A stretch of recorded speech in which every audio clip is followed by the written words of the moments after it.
Assalamualaikum warahmatullahi wabarakatuh. Bertemu lagi dengan aku Mili Umri dan masih di channel Mr. Mili. Nah, hari ini teman-teman kita akan kembali lagi belajar TWK ataupun kisi-kisi tes KDCAT untuk materi TWK. Dan ini saya akan menjelaskan tentang latihan dan juga sedikit materi tentang implementasi dari nilai-nilai Pancasila yang ada pada kelima sila Pancasila, yang ini terdiri dari 45 butir nilai-nilai Pancasila. Langsung kita akan bahas, tapi sebelum itu teman-teman, silakan yang belum subscribe channel ini, silahkan kalian subscribe ya. Bantu tekan tombol like-nya jika ada yang kurang jelas materinya atau mungkin request materi, silahkan kalian komen. Dan jika video ini kalian rasa bermanfaat, silahkan bantu share video ini sebanyak-banyaknya. Dan untuk video-video lainnya, silahkan kalian bisa lihat di playlist ya. Ada satu folder materi latihan soal SKDCAT. Di sini ada banyak latihan soal materi yang bisa kalian pelajari untuk persiapan menghadapi tes SKDCAT. Oke, sebelum itu kita akan bahas dulu ya. Saya akan bahas dulu terkait dengan implementasi dari nilai-nilai Pancasila ini. Jadi kalau berbicara tentang 45 butir nilai Pancasila, yang harus kalian ketahui terlebih dahulu, yang harus kalian ingat adalah nilai-nilai dasar yang terkandung dalam Pancasila. Jadi dalam Pancasila, kelima sila tersebut memiliki nilai dasarnya masing-masing ya. Sila pertama itu nilai dasarnya adalah nilai ketuhanan. Jadi yang berhubungan dengan ketuhanan itu masuknya ke sila ke-1. Kemudian sila kedua ini berhubungan dengan kemanusiaan atau nilai kemanusiaan. Jadi berhubungan antara manusia dengan manusia, yaitu masuknya kepada sila kedua, yakni nilai kemanusiaan. Kemudian untuk nilai dasar yang ketiga adalah nilai persatuan yang ada pada sila ketiga. Jadi yang berhubungan dengan persatuan ya, keutuhan dari bangsa dan negara ya, kemudian patriotisme, bela negara, itu masuknya kepada nilai persatuan. Jadi sila ketiga. Kemudian yang keempat nilai kerakyatan. Nah, kerakyatan ini ya berhubungan dengan musyawarah, mufakat ya, perwakilan, itu masuknya nilai kerakyatan. Ini masuk nilai dasar yang keempat. Dan terakhir adalah nilai dasar yang kelima, yakni nilai keadilan yang ada pada sila kelima. Jadi keadilan sosial bagi seluruh rakyat Indonesia, keadilan yang merata ya, keadilan yang bisa dinikmati oleh semua orang. Nah, itu masuknya dalam nilai dasar atau nilai dasar pada sila kelima. Jadi sila kelima itu berhubungan dengan keadilan. Nah, jadi kelima sila ini, kelima nilai dasar ini harus kalian ketahui. Karena beberapa soal beberapa tahun yang lalu ya, ataupun beberapa tahun tes KDCAT kemarin atau sekolah kedinasan ya yang baru dilaksanakan tahun 2024 ini, nilai-nilai implementasi Pancasila ini banyak sekali soal-soal yang masuk yang diujikan. Jadi kalian harus paham. Nah, sebenarnya saya sudah pernah bahas terkait dengan 45 butir nilai Pancasila. Kalian bisa lihat ya di playlist sudah ada tentang materi Pancasila. Itu sudah saya bahas. Tapi saya akan bahas lagi dan saya rangkum sedemikian rupa agar teman-teman tidak kebingungan ya. Jadi saya tidak menjelaskan 45 butir, tapi saya jelaskan intinya saja pada setiap sila yang ada pada Pancasila. Nah, untuk sila pertama ketuhanan yang Maha Esa itu adalah nilai dasarnya nilai ketuhanan ya. Nah, nilai ketuhanan dalam sila pertama ini artinya kalau sila pertama berhubungan dengan manusia dengan Tuhan, tentang kepercayaan ya. Kemudian tentang ibadah ya. Kemudian manusia dengan manusia dalam hal apa? Dalam hal konteks saling menghormati dan menjaga kerukunan serta toleransi antar umat beragama. Nah, ini adalah bentuk pengertian ataupun bentuk implementasi dalam butir-butir pengamalan Pancasila pada sila pertama. Nah, kata kuncinya kalau sila pertama ini kata kuncinya itu adanya kepercayaan dan ketakwaan kepada Tuhan Yang Maha Esa. Jadi kalau berhubungan dengan ibadah, kepercayaan, ketakwaan itu masuknya sila pertama. Kemudian kalau berhubungan dengan kerukunan antar umat beragama seperti toleransi antar umat beragama, menghormati tentang kepercayaan orang lain. Kemudian tidak memaksa kehendak, tidak memaksa agama, kemudian adanya kebebasan beribadah ya. Jadi itu masuknya kepada sila pertama. Jadi sebenarnya sila pertama ini cukup mudah untuk dipahami ya. Intinya kalau tentang ketuhanan, ketakwaan, menghormati tentang antar umat beragama, kerukunan antar umat beragama, nah itu masuk sila pertama. Lanjut ke sila kedua, ini tentang kemanusiaan yang adil dan beradab. Nah, sila kedua ini adalah nilai dasarnya sila kemanusiaan. Nah, pada sila kedua ini berbicara tentang pengakuan dan perlakuan yang sama terhadap sesama manusia sebagai ciptaan Tuhan. Jadi kita sebagai ciptaan Tuhan, ini kita harus mengakui bahwa kita itu memiliki kedudukan yang sama. Kita itu memiliki persamaan hak dan kewajiban. Kemudian kita juga harus menjunjung tinggi nilai-nilai kemanusiaan karena kita merupakan sesama ciptaan Tuhan yang Maha Esa. Nah, kata kuncinya kalau sila kedua ini antara manusia dengan manusia ya, tapi dalam konteksnya adalah kita menghargai orang lain, menghargai martabat manusia dengan tindak diskriminasi. Diskriminasi ini artinya membeda-bedakan antara agama, suku ya dengan yang lainnya. Nah, itu tidak boleh. Kemudian sila kedua juga berbicara tentang perlakuan yang adil. Perlakuan yang adil dalam hal apa? Dalam hal kemanusiaan. Karena kita memiliki kedudukan yang sama ya, kedudukan yang sama, persamaan hak, kewajiban. Jadi kita harus berlaku adil. Kemudian kita juga harus menjunjung tinggi yang namanya kesetaraan ya, kesetaraan. Kemudian dalam hak asasi manusia. Nah, itu maksudnya kepada sila kedua. Kemudian sila kedua ini juga bersikap perikemanusiaan. Jadi yang berhubungan dengan sikap perikemanusiaan kita seperti sikap sopan santun, sikap empati, peduli sesama, tolong menolong ya, solidaritas, tidak semena-mena pada orang lain. Nah, itu masuknya adalah pada butir-butir nilai Pancasila atau pengamalan dari sila kedua ini.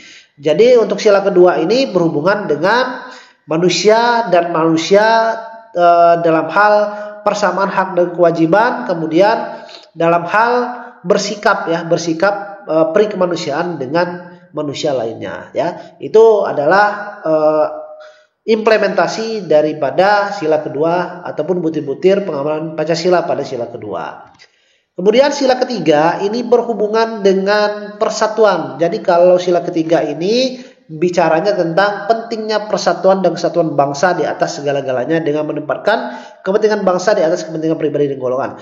Jadi sila ketiga ini kita lebih fokus kepada pentingnya persatuan dan kesatuan bangsa.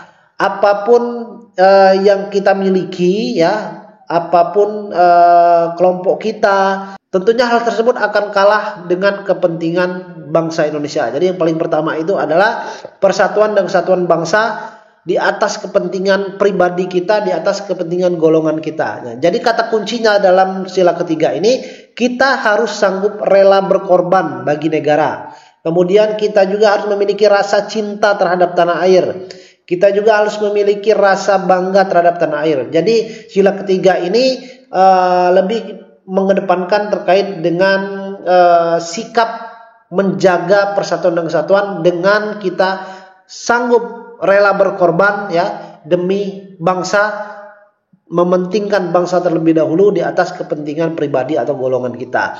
Kemudian sila ketiga ini juga berbicara dengan mengedepankan persatuan atas dasar Bhinneka Tunggal Ika. Jadi kita tidak boleh perpecahan ya. Jadi tidak ada perpecahan, tidak boleh berpecah belah dengan sesama bangsa Indonesia. Walaupun kita berbeda adat, suku, budaya ya, tapi kita tetap mengedepankan yang namanya persatuan dengan azas dasar Bhinneka Tunggal Ika. Jadi sila ketiga ini berhubungan dengan persatuan dan kesatuan dari masyarakat untuk kepentingan bangsa Indonesia.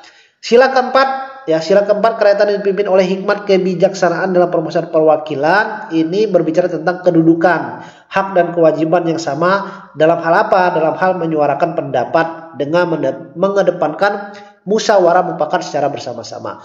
Jadi sila keempat ini lebih kepada terkait dengan musyawarah mufakat ya. Jadi kita menyuarakan pendapat dengan azas musyawarah mufakat dengan tetap mengambil keputusan atau mufakat secara bersama-sama.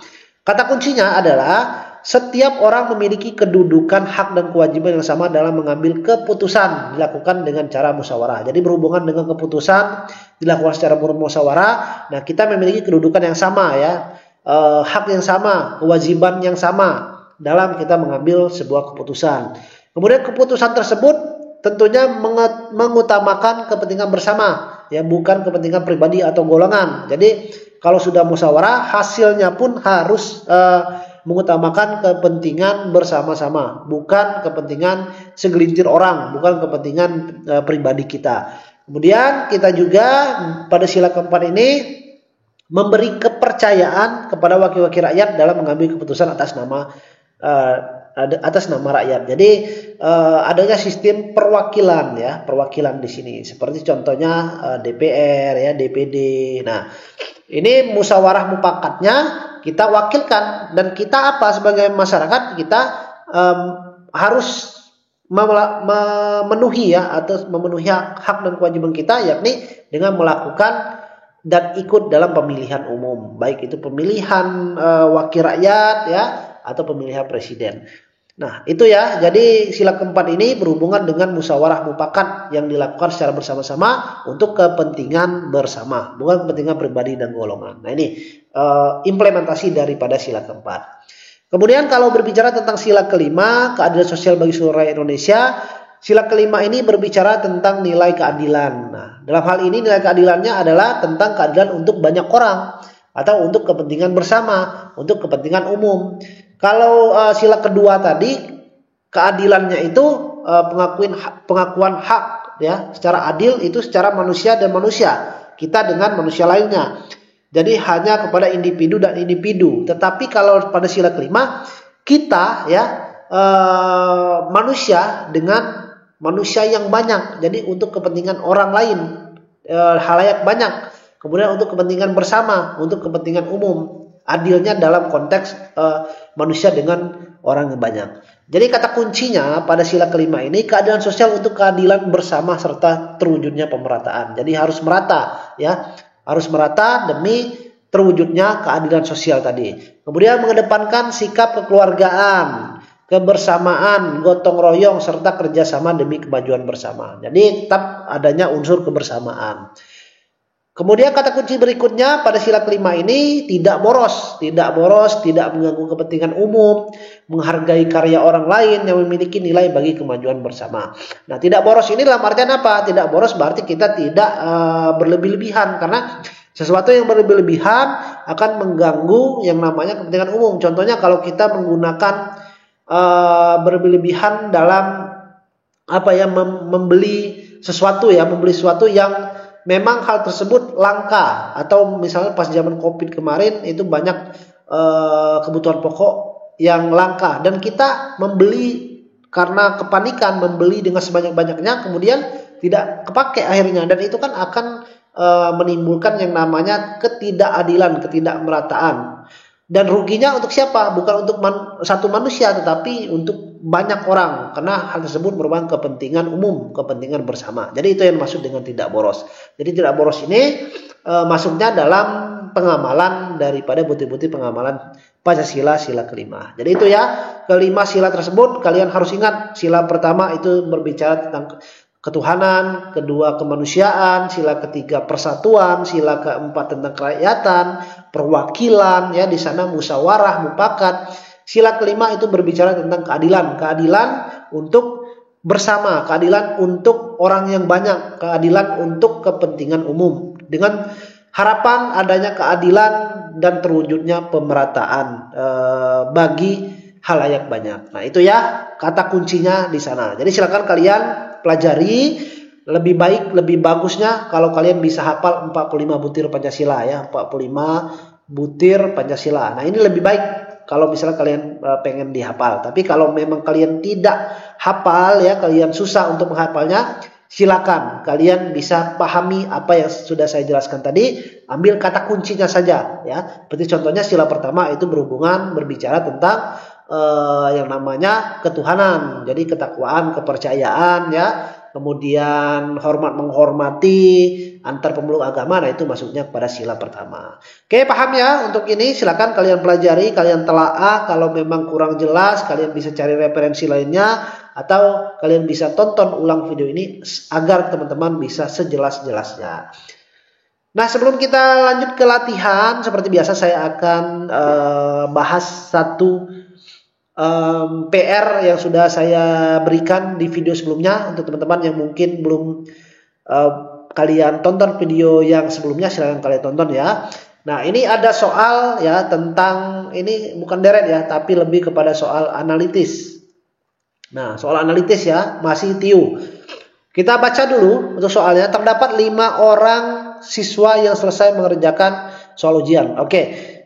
Saya lupa terus nih. Jadi yang paling enak itu kita baca soalnya dulu ya. Jadi soalnya adalah siapa yang memiliki nilai paling rendah.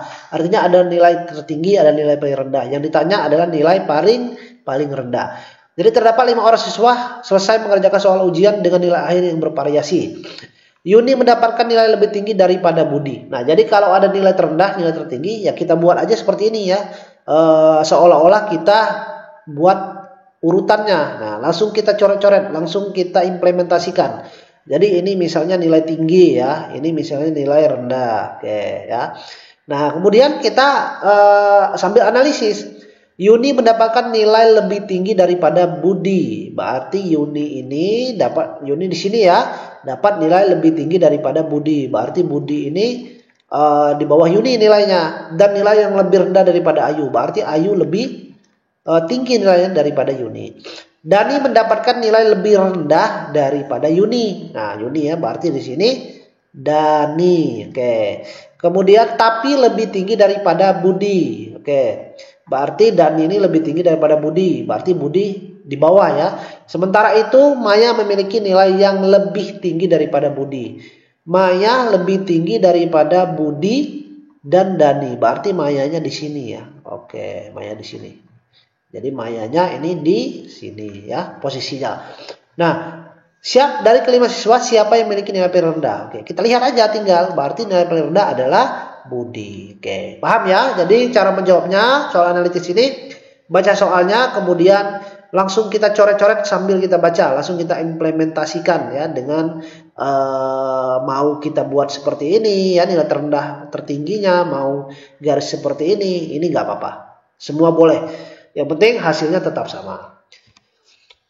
Oke, lanjut ke soal yang pertama. Ini seorang bupati terpilih berencana ingin meningkatkan kesejahteraan masyarakat melalui program ekonomi yang telah ia susun sebelumnya.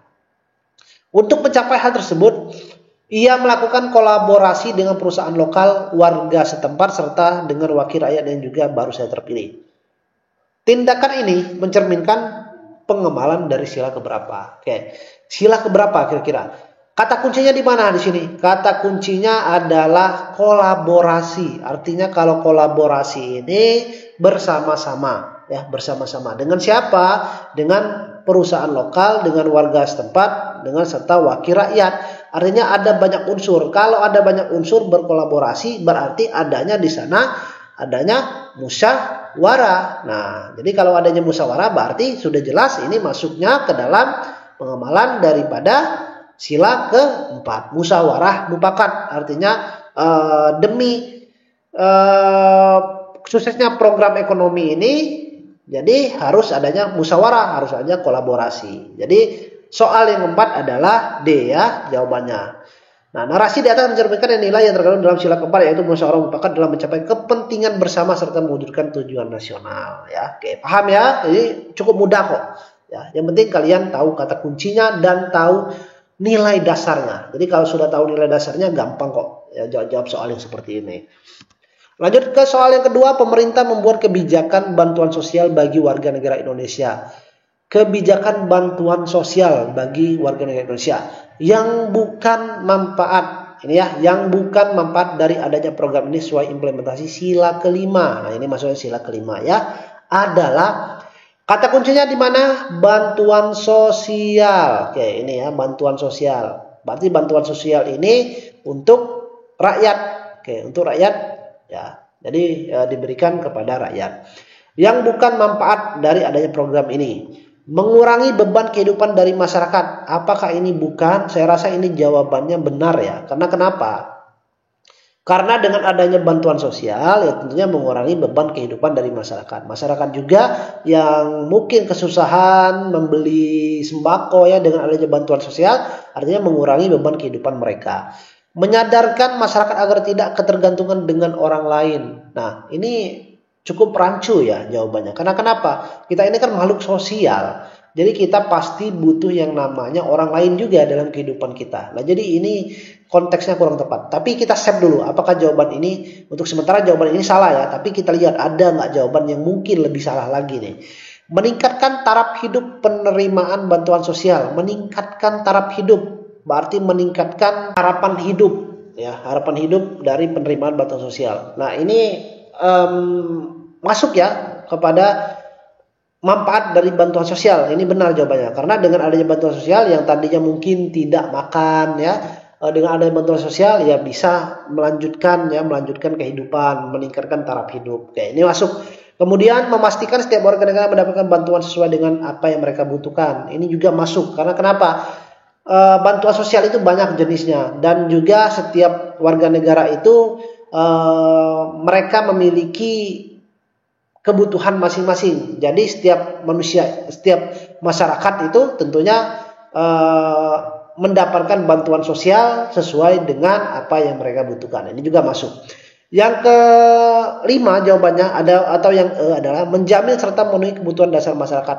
Kebutuhan dasar ya, sandang, pangan, papan, lebih kepada pangan, kebutuhan dasar ya.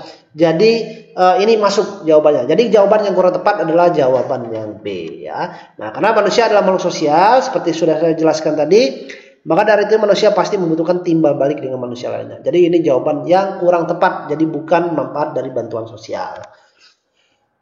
Ketiga, otonomi daerah. Nah, ini banyak soal-soal tentang otonomi daerah nih kadang ya. Ada yang masuk beberapa teman-teman. Otonomi daerah artinya pemberian kewenangan kepada pemerintah daerah, entah itu pemerintah provinsi, kabupaten, kota, untuk secara mandiri mengatur dan mengelola urusan nasional. Hal tersebut sesuai dengan nilai Pancasila yang merujuk pada sila keberapa? Pertama, tentang ketuhanan. Kedua, tentang kemanusiaan. Ketiga, tentang kesatuan. Keempat, tentang kerakyatan. Kelima, tentang keadilan.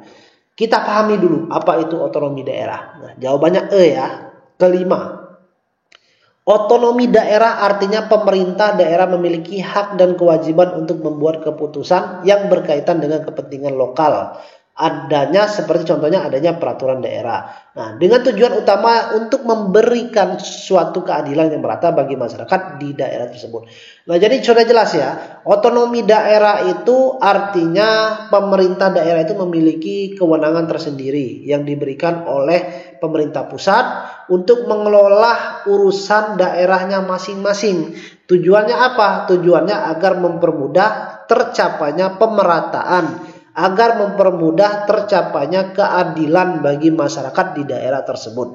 Jadi konsepnya untuk keadilan ya, konsepnya untuk memberikan keadilan. Oke, memberikan keadilan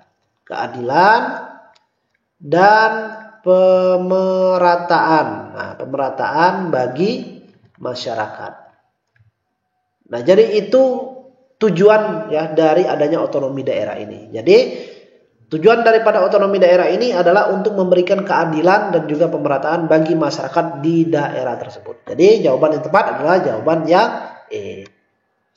Nah, sebelum itu teman-teman, bagi kalian yang mungkin masih berminat ingin bimbingan belajar, kelas masih dibuka kok sekarang ya.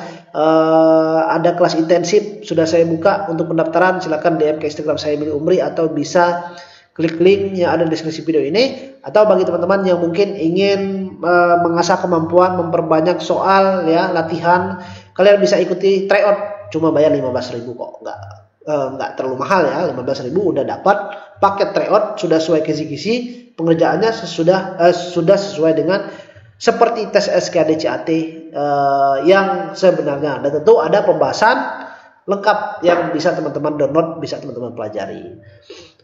Oke, soal keempat, menjunjung tinggi nilai kemanusiaan dalam bermasyarakat sesuai dengan pengimplementasian pada sila kedua. Sila kedua adalah berbicara tentang kemanusiaan ya, nilai kemanusiaan. Memiliki tujuan utama, menjunjung tinggi nilai-nilai kemanusiaan dalam bermasyarakat sesuai dengan pengimplementasian pada sila kedua, memiliki tujuan utama. Nah ya, tujuan utama dalam nilai-nilai kemanusiaan dalam bermasyarakat ini apa? Menjaga perdamaian bangsa dengan tetap menjaga persatuan. Apakah masuk dalam implementasi nilai-nilai kemanusiaan?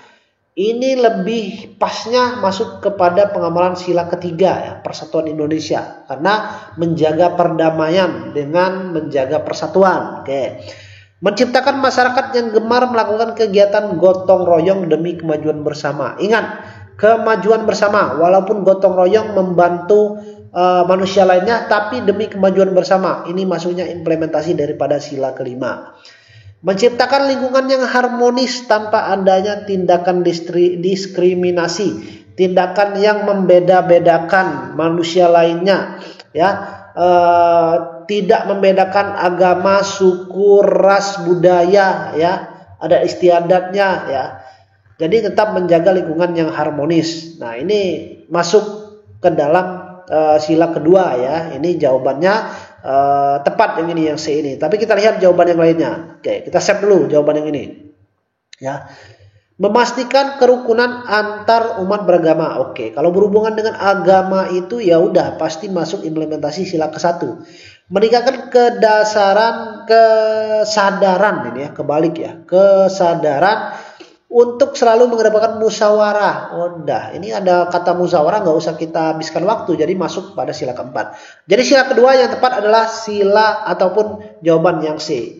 Nah, kenapa? Sila kedua mengimplementasikan hubungan manusia dengan manusia lainnya, tidak diskriminasi. Artinya kita mengakui persamaan hak dan derajat sebagai ciptaan Tuhan Yang Maha Esa. Kita mengakui bahwa walaupun kita berbeda ras, kita berbeda daerah, kita berbeda agama, ya, tapi kita memiliki kedudukan dan persamaan hak yang sama karena kita sama-sama merupakan ciptaan dari Tuhan Yang Maha Esa. Jadi itu ya implementasi daripada sila kemanusiaan ini. Lanjut soal kelima. Oke, lanjut ya soal kelima. Apa alasan utama Pancasila dijadikan dasar negara? Oke, Pancasila menjadi dasar negara ya. Pancasila itu adalah dasar negara. Tapi kenapa? Alasan utamanya kenapa? A. Pancasila dijadikan sebagai alat untuk mempersatukan bangsa Indonesia. Ini cukup benar jawabannya. Pancasila sangat cocok untuk bangsa Indonesia karena sejarah perjuangan Indonesia yang sangat panjang. Oke, ini bisa juga ya. Pancasila lahir dari founding father Indonesia. Pancasila itu dibentuk ya, lahir dari founding father ya, pendiri bangsa. Nah, ini juga bisa masuk ya. Pancasila mengandung nilai yang bisa menjadi landasan dan arah bagi masa depan Indonesia. Ini juga masuk jawabannya. Pancasila sangat erat kaitannya dengan sejarah proklamasi Indonesia. Karena setelah proklamasi, besoknya Pancasila itu disusun, dirumuskan atau disahkan. Nah, ini juga ada kaitannya. Nah, jadi jawabannya benar semua kira-kira. Menurut teman-teman semuanya, alasan utama kenapa Pancasila dijadikan sebagai dasar itu kenapa? Ya, ini alasan utama. Tentu ada banyak alasan-alasan lainnya. Tapi alasan utamanya apa? Ini saya jadikan PR untuk teman-teman semuanya. Silakan kalian bahas di kolom komentar. Dan tentunya apa alasan kalian memilih jawaban tersebut. Entah A, B, C, D, atau E. Berikan, tulis di kolom komentar. Dan kita akan menjawab, bahas di video berikutnya ya. Jadi itu teman-teman untuk materi di video kali ini. Intinya tentang implementasi Pancasila. Kalian harus wajib ingat dan paham kelima nilai dasar. Kalau kalian tidak lupa kelima nilai dasar tersebut, dan kalian tentunya akan bisa mempermudah dalam menjawab soal-soal tentang implementasi 45 butir dari nilai-nilai Pancasila. Sila pertama ketuhanan, sila kedua kemanusiaan, sila ketiga persatuan, sila keempat kerakyatan, sila kelima tentang keadilan untuk bersama, keadilan sosial bagi seluruh rakyat Indonesia. Terima kasih teman-teman yang sudah menonton video ini, dan jika kalian rasa video ini bermanfaat, silakan bantu share dan silakan kalian tonton video-video yang lainnya ya, agar kalian tidak ketinggalan materi latihan ya terkait dengan persiapan tes KDCAT. Dan ingin ikut bimbel atau tryout, langsung DM ke Instagram saya atau bisa klik link deskripsi video ini. Sekali lagi terima kasih, selamat dan semangat belajar. Saya Heri, wassalamualaikum warahmatullahi wabarakatuh.